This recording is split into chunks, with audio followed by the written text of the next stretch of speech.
Parents are meant to be responsible figures in their children's lives. When they face arrest for their actions, it highlights a significant breach of that responsibility. Here are 4 real-life examples of when evil parents realize they've been arrested. Number 1. A mother, Chastity, was involved in a car crash that resulted in the death of her 7-year-old daughter.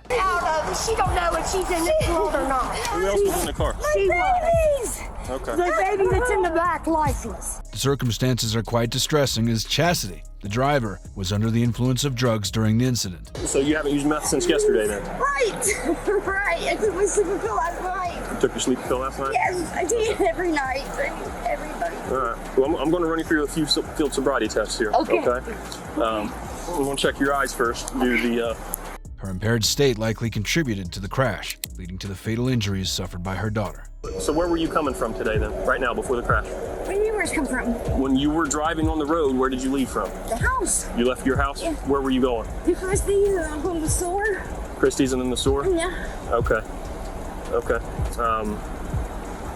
What happened with the crash? Do you remember it at all? I turned my head and looked at the girls to talk to them because they were fighting, and I just turned my head. Chastity had a history of drug abuse, which the investigating officer suspected contributed to her impaired state at the time of the crash. The conversation between Chastity and the officer during the sobriety test indicates the officer's growing certainty about her drug use. How do you ingest your pills and your meth when you take them? Do you snort them? Yeah. Okay. How do you explain having 0 nasal hair in your nose No there? idea. That was from years ago, probably. Years ago? Yeah. Did you used to snort Xanax or something? Yeah, Xanax. Okay. How long ago has it been since you done that? About 5 days when they did that last. 5 days Yeah. since you did that last? 4. Okay.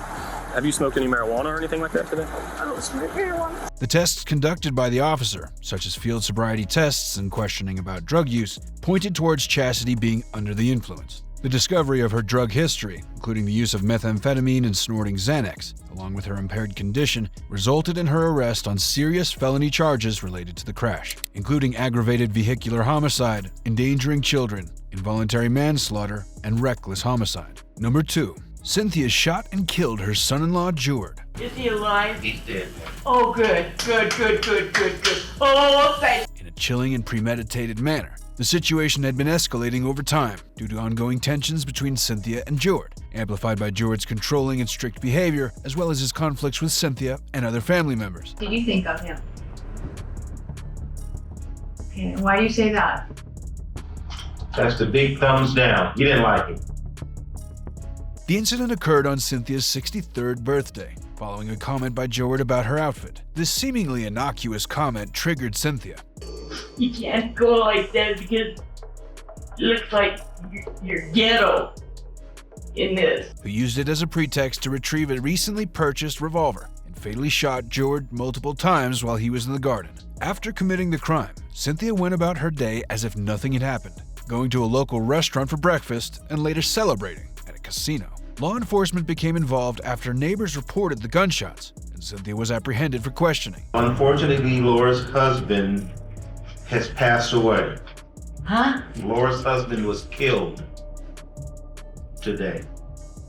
He was killed when? Today. We're going to ask you some questions.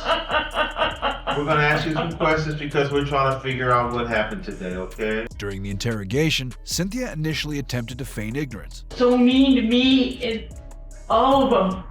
He's mean to everybody? Yes, he is. Did anybody try to stop him? Can't stop him. It sounds like somebody had to stop him. Or... I did. I was guilty. Okay. Somebody had to stop him. I did. Okay, it's okay. Is he dead? You tell me. Gotta be dead. But eventually confessed to the murder. Her admission was delivered with a disturbing lack of remorse. Is he dead? He's dead, man. Oh, thank you.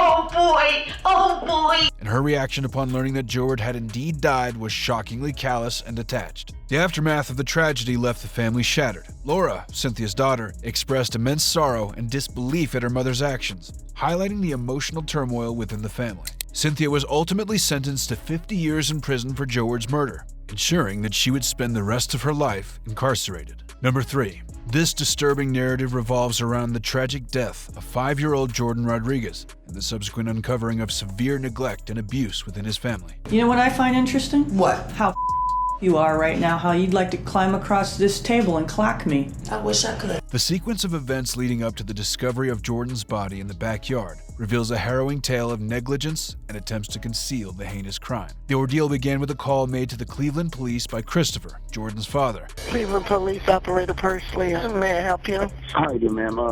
I'm calling from overseas, but it's kind of messed up the whole situation. But my brother told me something, and I just can't sleep at night. As far as basically, he told me that something happened with one of the kids, and they didn't call the cops. And basically, him and his girlfriend buried the kid in the backyard. Who claimed that he and his wife, Lisa, found their son unresponsive and chose to bury him in their backyard. However, suspicion arose when Lisa's behavior during a welfare check didn't align with the information she provided. She brushed off concerns about Jordan's whereabouts, claiming he was with his father. Do you have a child with special needs? Oh, Jordan? Yes, I do. How old is Jordan? Jordan, he is just turned 5. Where's Jordan at? He's with his dad. He's going to be visiting for the holiday. He's not here with us right now, for the holiday. Where's Dad at? In Texas. He's not even here. But inconsistencies and evasive answers arose when questioned further. The investigation intensified after these discrepancies, leading to the discovery of Jordan's body. When I tell you some things have changed is we did talk with the coroner. Okay. And they finished their initial examination, and there are some problems. Okay. The problems being Jordan had injuries that were healing on their own without medical help. And you're not being honest about what was happening to this kid. I mean, I personally I should not be the only one taking full blame for this. Subsequent autopsy results unveiled a history of abuse and neglect inflicted upon the young child over an extended period. How long were you and Chris together? About 2 years. When we confront him with Jordan's injuries, is he going to tell us otherwise, that you're the one who did it? A woman can't do a hit that much harder. And you know what? Anybody can tell you that. That's not true. I mean, he's a lot stronger than I am. If he can hit on me, and he can discipline my other kids, but he wouldn't discipline them like he did Jordan.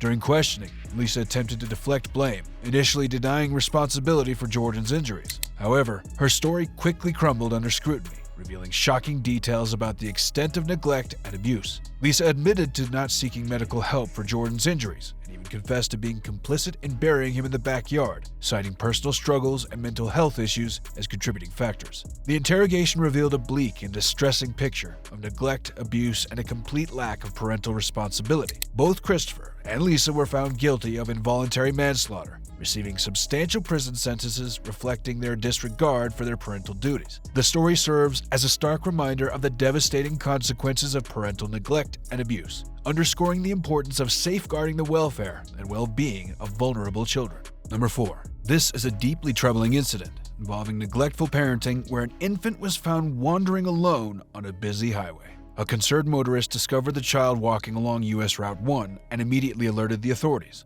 The body cam footage captured the officer's interaction with the child. My heart is about to jump out my body. Okay. Yeah.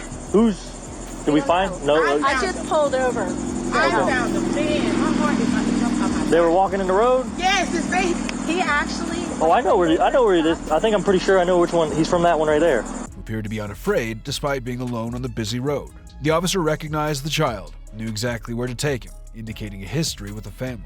This family had been involved in a previous incident where their children were found alone with a potentially dangerous dog and an unsecured shotgun in the vicinity. When the officer brought the child back home, the parents were in a highly disoriented state, seemingly unaware of the gravity of the situation. The child was in a soiled diaper, indicating neglectful care. The officer attempted to address the situation, asking the parents about their whereabouts and the condition of their child, but they appeared indifferent and uncooperative. Given the repeated neglectful incidents involving their children, the officer decided to take action and arrested both parents for child neglect. Put your hands behind your back. I've had enough of this with both of you. What, is she getting arrested? You both are getting arrested, so get your kid dressed. For what? Child neglect. Why? Come on. What do you mean, why? Have a seat in the back of my car. I've had enough of you guys. Despite their protests and claims of medication-induced sleep, the officer deemed their behavior and history of neglect as inexcusable, emphasizing the safety and welfare of the child as the utmost priority. The child was taken into the care of family members, and the parents were arrested, booked, and given a bond.